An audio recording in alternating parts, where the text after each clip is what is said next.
A letter to my teenage self. Dear Andre, stop worrying about the future. It's a waste of your imagination.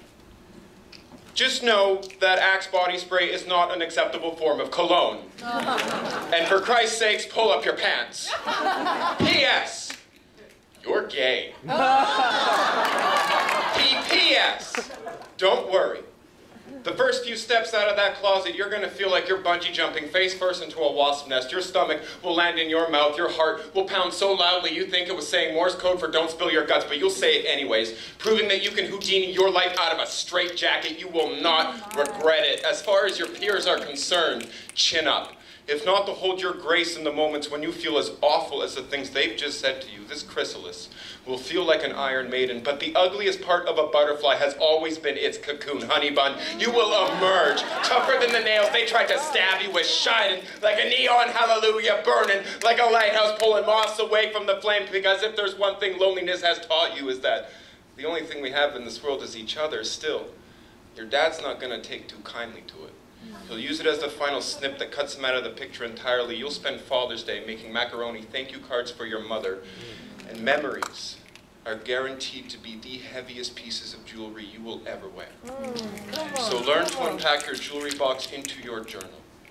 Leave the wanted posters in memory lane. He's not coming back. There are only so many times you can cry yourself to sleep.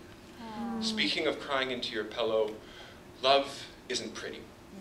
Turns out you can't slow dance with a knight in shining armor. Steel toes aren't the proper footwear when you're trying to waltz to the orchestra of your heartstrings. Besides, you need a man, not someone who is heavily guarded in a suit of armor. And just because home is where the heart is does not mean your chest needs to be a doormat to prove it. And just like a doormat, there will be days when sadness shows up unannounced, an intrusive guest soiling your furniture with piss stains and tobacco burns. You'll feel hostage inside your own head, inside your own home. You'll start speaking battery acid with a serpent's tongue, desecrate your body like a ruined temple, self-destruct just to see if there's any semblance of self left to destroy. And in those moments and months of darkness, you will learn that you are the spitting image of everything you hate about yourself when you give up.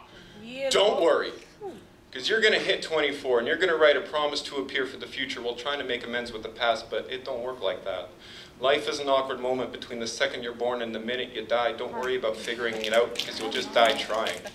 Allow every unfolding event to be a new shape of your origami form. There will be paper cuts, but call the sorrows growing pain. The joy is reason enough to be alive, because in hindsight, the only thing you'd wish you'd known for sure was that you should have pulled up your pants.